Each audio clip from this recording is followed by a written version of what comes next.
Hey guys, in this video, I will show you how to continue numbering in Google Slides. Alright, so let's begin with the video.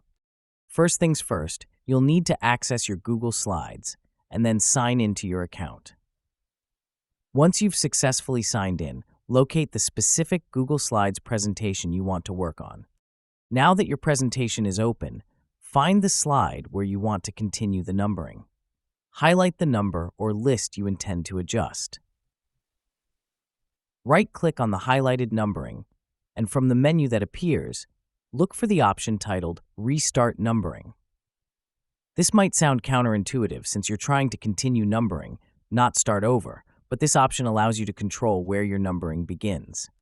After clicking Restart Numbering, a small dialog box will appear.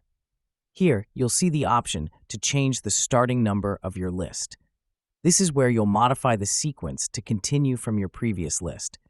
For example, if your last list ended at 3, you'll set this one to start from 4. It's a simple tweak, but it makes all the difference in maintaining a smooth, logical flow across your presentation. Finally, confirm your choice by clicking OK. This applies the changes, and your list will now continue from the last number instead of restarting.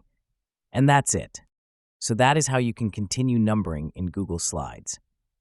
So that's all for this video. Thanks.